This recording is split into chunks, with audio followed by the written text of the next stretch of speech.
Tarefa de casa, o assuntinho, porque olha, quando eu conversei com a Juliana sobre isso, eu falei, Juliana, é isso que nós vamos conversar? Tudo bom, Juliana? Tudo bom. Prazer de estar aqui comigo. Nossa, o prazer é meu. Imagina, e falar de uma coisa que eu acho bem interessante a gente discutir, né? Pois é, e polêmica, né? Polêmico, sempre polêmico, né? Aí aquela discussão escola, família, né? Isso. Porque eu vi no começo do ano, que já rolou lá na nossa escola, essa discussão, mães que são completamente contra, né? Outras que são favoráveis.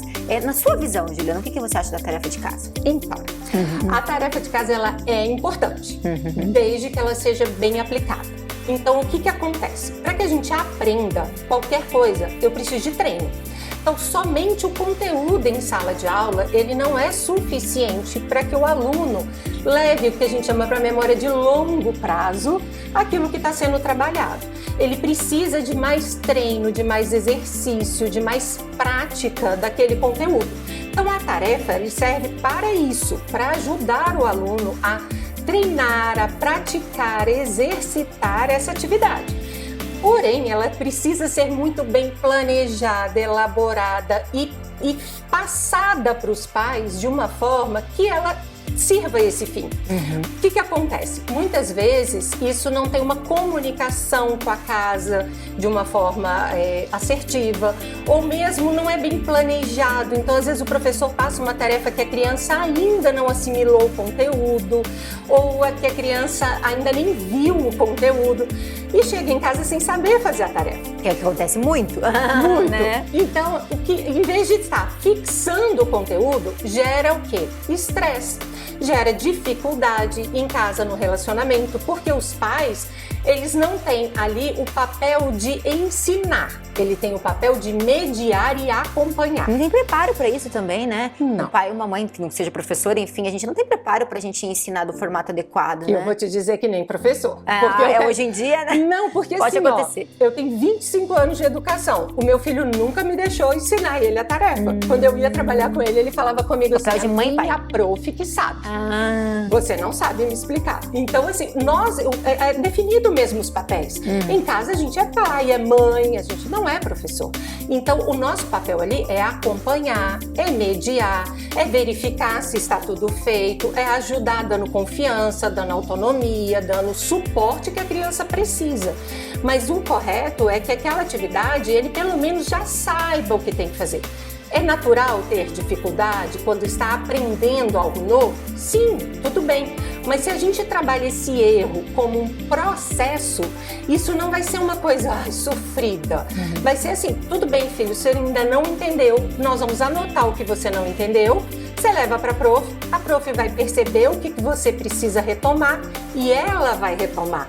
Porque até mesmo a tarefa, ela vai servir de avaliação do processo de aprendizagem, de entender o que foi assimilado pela turma, o que ainda não foi, para que ela precise retomar a atividade. Até porque o pai executando essa tarefa chega na escola como se o aluno fez, executou com maestria, e aí até onde que chega esse feedback com a professora, né? É uma coisa que eu sempre prezo e comento. Eu falo, Isadora, se você não sabe, minha filha, você vai pedir para sua professora. Isso. Entendeu? Eu posso até auxiliar, agora eu ensiná-la, eu acho que você está criando uma frustração mãe e filha ali, na minha opinião, que nem sempre é favorável à relação, né? Sim, porque a criança, ela é capaz, ela tem que se sentir assim, ela dá conta. E se ela não tá dando conta, é porque ainda não apropriou, não acomodou, não assimilou aquele conhecimento. E tudo bem. Quando a gente está aprendendo algo novo, é natural ter a dificuldade. E a gente precisa naturalizar o erro como processo. O objetivo é o acerto, mas o erro vai fazer parte. Eu gosto muito de dar o exemplo quando a gente está aprendendo a dirigir. Você entra na autoescola a primeira vez. Você vai ligar o carro e vai sair dirigindo? Não. Não. A primeira baliza, meu Deus! É um terror. E mesmo as 10 primeiras balizas, às vezes você fala, nossa, agora eu tô fazendo a baliza perfeito. Aí você vai entrar numa vaga e entra toda torta. Você pode ter 20 anos, às vezes a gente não entra mal. Então isso acontece e vai acontecer na alfabetização, na matemática, vai acontecer com os outros conteúdos. Então isso é parte da aprendizagem. A gente também não tem que, assim, a criança errou, meu Deus, não sabe nada, que não tá sabendo nada. Então, julgar a criança, a né? criança, não. E outra coisa, às vezes eu escuto muito assim, meu filho tem preguiça, ele não gosta de estudar. Aprender faz parte do ser humano. Nós gostamos de aprender. Quando a gente não gosta, é porque a gente não sabe. Então, se algo não está indo muito bem, é porque eu tenho dificuldade no processo. Então, eu sempre digo assim, olha, se a criança não gosta ou está com muita preguiça, vamos analisar o processo de aprendizagem. Porque algo pode estar ou biológico, interferindo, gastando muita energia, fazendo com que essa criança tenha algo que está comprometendo, ou mesmo pedagógico, emocional, que está interferindo mesmo, causando um ruído e que dá para ajustar. Porque os processos, aprender, quando você vai contar algo novo, o olhinho da criança brilha desde pequenininho. Eles amam, né? De novas descobertas. Não é? Então, se isso não está gerando prazer, é porque algo não está fluindo naturalmente. Então, a gente precisa ajustar, estar atento. E esse é o nosso papel enquanto pais, de mediador, de estar alerta para isso. E conversar com a escola, buscar entender, buscar compreender, ajustar isso, e aí sim fazer a mediação, mas não ensinar, mas sim ajustar. Até se te perguntar, Juliana, e se é o pai ou a mãe que está ali assistindo a gente, presta atenção que talvez está fazendo esse, não o papel de mediador, mas o papel do educador, né? Então, a melhor maneira que se tem é o diálogo. Escola, pai... Isso, o diálogo. Entender assim, olha, quando a gente entra na briga entre escola e família, o único que sai prejudicado é a criança. Então a gente tem que pensar que o nosso grande objetivo é a aprendizagem e o desenvolvimento da criança. Então a gente vai buscar o equilíbrio para alcançar isso. Então eu falo que o pior problema que a gente pode causar é começar a culpar a escola ou a escola culpar a família. E isso acontece muito, né? Então, ao invés desse jogo de empurra, não, isso é responsabilidade da escola. E a gente vai lá e briga. Aí a escola, não, isso é responsabilidade dos pais. Os pais que não estão fazendo. Não, peraí, vamos lá, vamos definir qual que é o nosso papel? Tá, eu vou fazer o meu é esse. Qual que é o seu? É esse. Então tá, você faz o seu, eu vou fazer o meu, porque o nosso objetivo é que ela aprenda, que ela seja feliz, que ela seja feliz, né? Isso, porque o nosso foco tem que ser a criança e não a minha razão ou a razão da escola. É a criança. Quando o nosso foco vai para a criança, a gente desce do orgulho e começa a ajustar os papéis. Se adaptar. E, Juliana, eu vejo muito também uma coisa que acontece, que eu percebo que é uma reclamação também de muitas, e não uma escola, mas várias. Tem muita, hoje as crianças têm muita aula integral, né? Que vão pra escola das 8 da manhã e voltam às 6 da tarde. Aí chegam às 6 da tarde com tarefa. E aí a gente pensa, mas meu Deus, a criança ficou o dia inteiro na escola e chega em casa, tarefa. Será que talvez não existiu um balanceamento para isso? Sim, aí é um bom senso, né?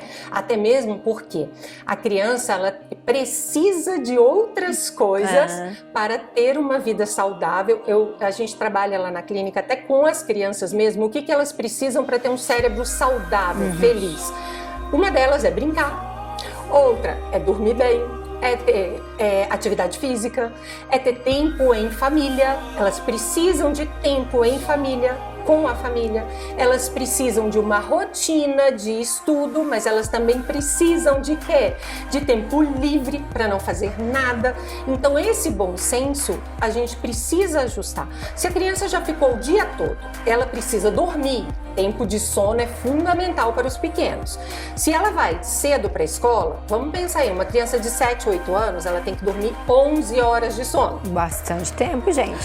Se ela vai chegar 8 horas na escola, ela tem que acordar umas 7, que horas que ela tem que dormir? Pelo menos 9 horas. No mínimo, isso já ultrapassando o que seria necessário. Se ela chegar às 6 horas... Como é que vai fazer a tarefa? Comer, tomar banho, brincar? Ficar com a família, ter conexão com os pais, com os irmãos. Então, isso é questão de bom senso. Né? O dia que fica no integral, não tem tarefa. A gente vai priorizar as outras habilidades que são fundamentais. São tão importantes quanto, né? Isso. Porque, sim, como nós falamos, a tarefa, ela é importante para consolidar o conhecimento, é importante, mas ela ficou ali. Dá pra gente ajustar esse momento, porque o sono o que é a importância do sono? É o momento em que a gente faz a consolidação da memória de tudo que foi aprendido durante o dia. Armazenar na caixinha. Na caixinha. No não adianta fazer a tarefa e dormir pouco. Então daí não adianta nada. Não adianta nada. Então a gente tem que também ter o equilíbrio. Então tudo é o bom senso, é o ajuste. Ai, adorei, Juliana, nosso bate-papo, que delícia. É bom, Já né? saí daqui com mais armas para ter argumentos. O conhecimento é fundamental. Sempre, em qualquer idade, né? E eu falo assim, percebeu que a criança está com uma dificuldade a mais ou que os pais estão com dificuldade, procure. Cascavel é tão abençoado, tem tantos profissionais bons, né? Eu vejo que você sempre traz muita gente boa também. E acabo descobrindo sempre novas. Olha, eu te conheci agora nas redes sociais, né? Pra você ver, gente. Pois é, mas tem tanta gente boa que tem capacidade de estar auxiliando, ajudando as famílias. Então, assim, não sofram sozinhos, não deixem a criança sofrer, porque aprender é gostoso, aprender faz parte do processo para ser legal. Estudar é para ser feliz. A gente não tem que carregar o estudo como, ai, que chato, né?